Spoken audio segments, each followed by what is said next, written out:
E aí, tudo certo. Hoje a gente vai entrar de cabeça nos bastidores do laboratório clínico para entender 3 áreas que, olha, são a base da medicina moderna.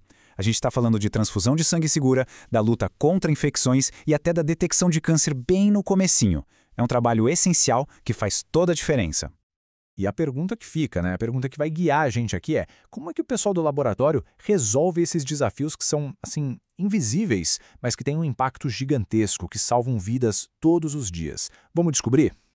Então, se prepara que hoje a gente vai passar pelo desafio das transfusões, pela batalha para identificar e derrotar os patógenos, pela capacidade incrível de enxergar o câncer no nível da célula e, para fechar, vamos dar uma espiada no futuro dos diagnósticos. Bora lá? Ok, começando pelo primeiro pilar, o desafio transfusional. Olha, garantir que o sangue de uma doação seja compatível com quem vai receber, isso não é detalhe, é questão de vida ou morte. E a raiz de tudo isso está lá na genética. Então, tudo se resume a basicamente 3 versões de um gene que a gente chama de alelos, o IA, o IB e o recessivo I. A combinação que a gente herda dos pais define o nosso genótipo, que é tipo o nosso código para o tipo de sangue. E é esse código que vai dizer quais antígenos vão ser produzidos. Pensa nesses antígenos como se fossem, sei lá, umas etiquetas de identificação na superfície das hemácias, sabe? Se o código genético manda fazer o IA, a hemácia ganha a etiqueta A. Se manda o IB, a etiqueta é AB. Se a pessoa tem os dois, ela tem as 2 etiquetas, aí é o grupo AB. E se ela só tem o alelo I, que não produz nada, aí não tem etiqueta nenhuma, esse é o grupo O.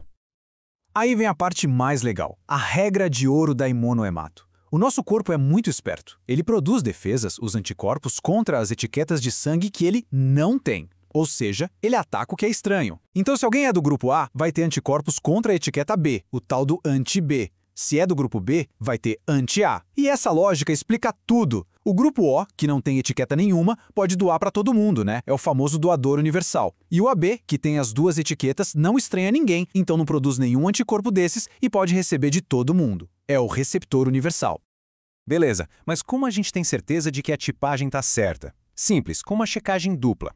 Primeiro, a prova direta, que vai olhar para os antígenos, para as etiquetas nas hemácias. Depois, a prova reversa, que faz o contrário. Ela procura os anticorpos no sorro.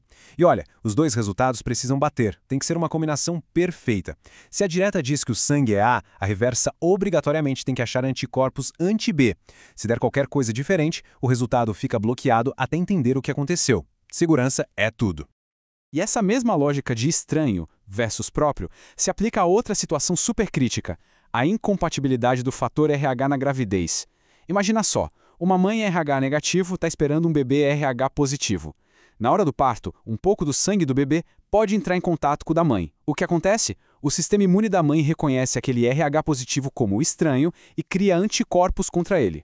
Para o primeiro bebê, tudo bem. O problema é numa segunda gravidez, se o feto for RH positivo de novo.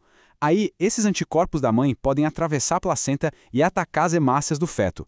É uma condição bem grave, a eritroblastose fetal. A boa notícia é que hoje em dia isso é totalmente prevenível com uma injeção de imunoglobulina anti-D.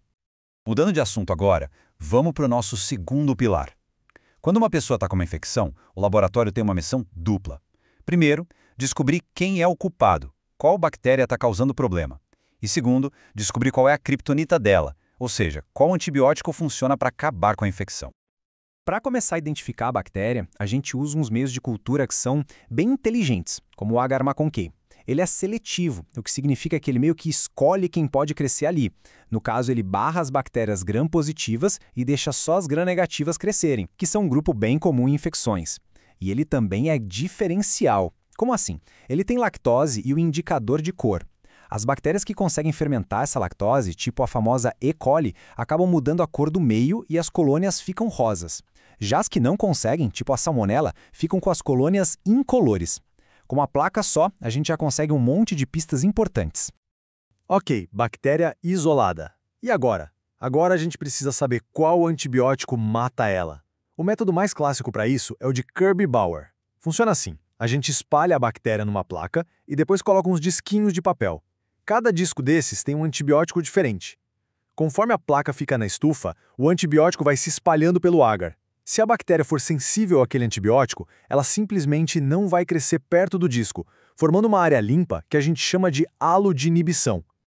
E o segredo está todo no tamanho desse halo. A gente mede o diâmetro e compara com umas tabelas padrão, tipo as do CLSI.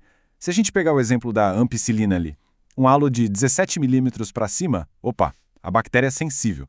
Mas se o halo for de 13 milímetros para baixo, aí ela é resistente. E essa informação, nossa, ela é fundamental. É com base nela que o médico vai saber exatamente qual arma usar contra a infecção, sem ficar tirando no escuro.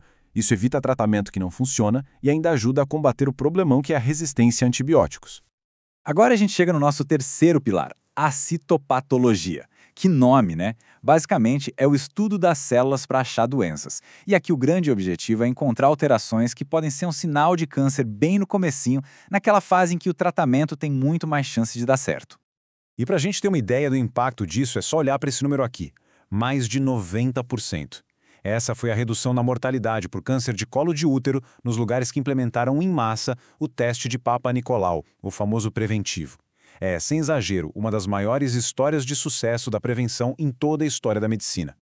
Tá, mas o que exatamente o profissional de citopatologia está procurando lá no microscópio? É basicamente essa progressão que a gente vê aqui. Uma célula normal, ela tem um núcleo pequeno e bastante citoplasma ao redor. Já numa lesão de baixo grau, a LS-ILI, o núcleo já dá uma aumentada. Agora, numa lesão de alto grau, a HS-ILI, que é a perigosa, com alto risco de virar câncer, olha a diferença. O núcleo fica gigante, quase toma conta da célula toda e fica bem escuro, um negócio que a gente chama de hipercromasia. São esses os sinais de alerta. E para todo mundo falar a mesma língua, os resultados são classificados usando o sistema Bethesda. Se o resultado é negativo, ótimo, vida que segue, rastreamento de rotina. Se aparece ASCUS, é uma alteração meio incerta, então precisa ficar de olho, repetir o exame.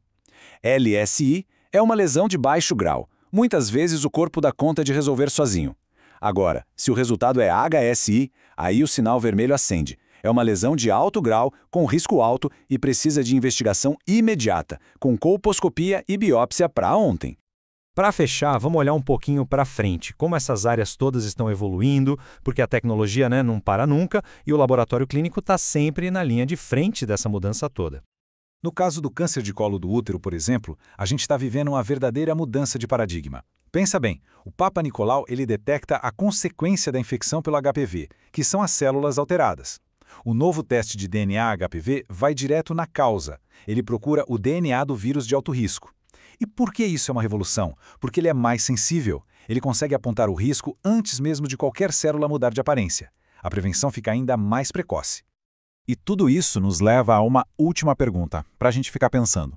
A gente viu aqui como a tipagem sanguínea, a microbiologia e a citopatologia são pilares do laboratório moderno. Mas e o futuro? Com automação, inteligência artificial, biologia molecular avançando a cada dia, qual vai ser a próxima grande revolução no diagnóstico clínico? O que vai mudar a forma como a gente diagnostica e trata as doenças? Fica aí a reflexão. Valeu por acompanhar a gente nessa.